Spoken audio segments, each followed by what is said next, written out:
Memangnya kalau menurut Mas Budi Ari tadi, Pak Jokowi itu bukan cawe-cawe, tapi memang sudah tanggung jawabnya Pak Jokowi. Ini kan memang harus mencari penerus untuk melanjutkan program-programnya Pak Jokowi.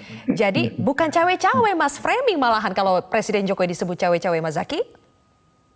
Ya, enggak lah. Bukan tugas beliau mencari penerus beliau. Ya, kalau bicara mengenai transisi kepemimpinan, bicara mengenai regenerasi kepemimpinan, itu adalah menjadi tugas tanggung jawabnya partai politik menurut konstitusi.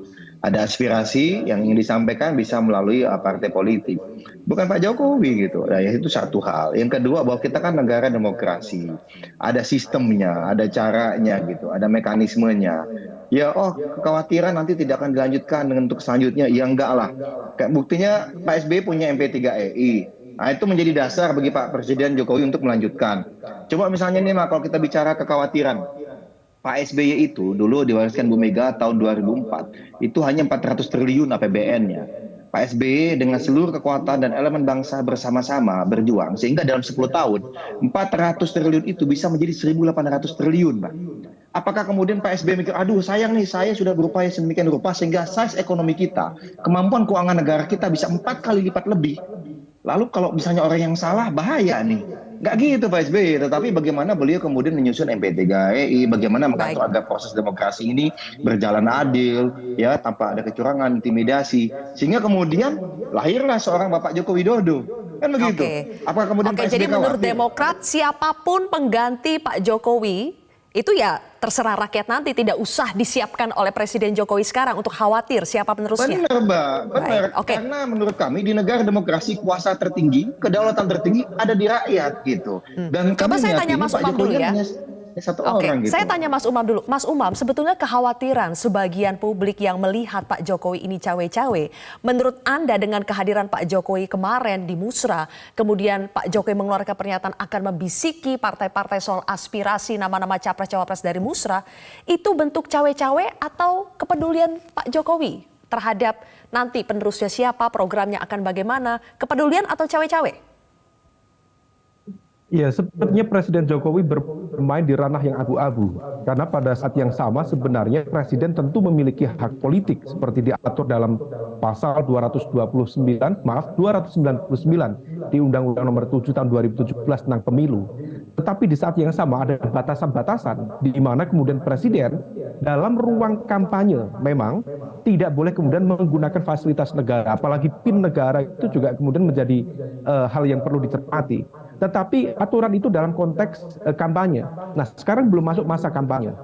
Nah, problemnya adalah ketika kemudian Presiden terlalu jauh masuk dalam ruang yang sebenarnya bukan wilayah dia, maka kemudian kita berpotensi mencerna itu sebagai sebuah upaya dari Presiden dalam konteks ini Pak Jokowi untuk menunjukkan beliau masih ingin menjadi kingmaker, sekaligus juga menentukan ranah yang sebenarnya memang bukan pada ranah beliau.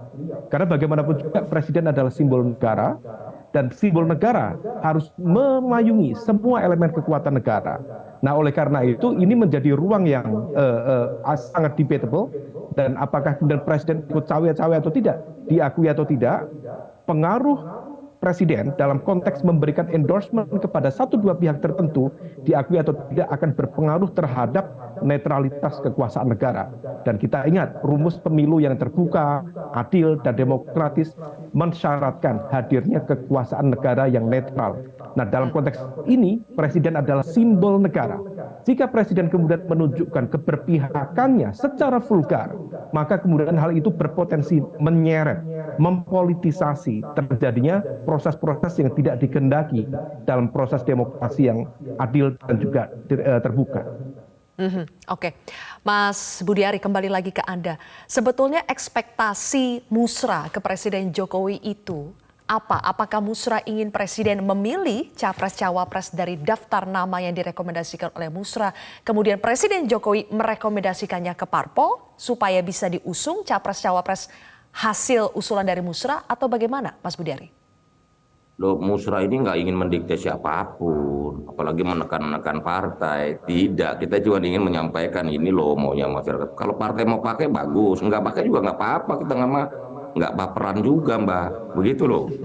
Kita cuma menangkap apa yang jadi maunya dan harapannya rakyat gitu loh. Kita kan sudah sadar bahwa tugas Musrah menjaring, selanjutnya terserah partai-partai. Seperti pidato Pak Jokowi, udah selanjutnya terserah partai aja. Koalisi partainya gimana, mau mencalonkan siapa. Dan bagi kami ini penting buat pendidikan politik rakyat, terutama bagaimana demokrasi di akar rumput seperti pidato Pak Jokowi. Musrah ini menjadi penting karena kita memberikan pendidikan politik di akar rumput. Bagaimana rakyat juga dilibatkan dalam pengambilan kebijakan, penentuan kebijakan, termasuk menentukan nama-nama pemimpin mereka sebagai presiden maupun wakil presiden gitu loh. Bahwa Musrah ini adalah momentum partisipasi, Mbak, gitu loh.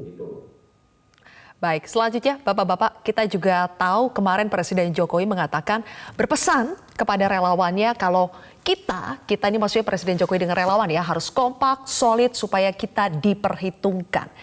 Mengapa Presiden sebegitu ingin aspirasi relawannya diperhitungkan elit? Kami akan hadirkan jawabannya sesaat lagi.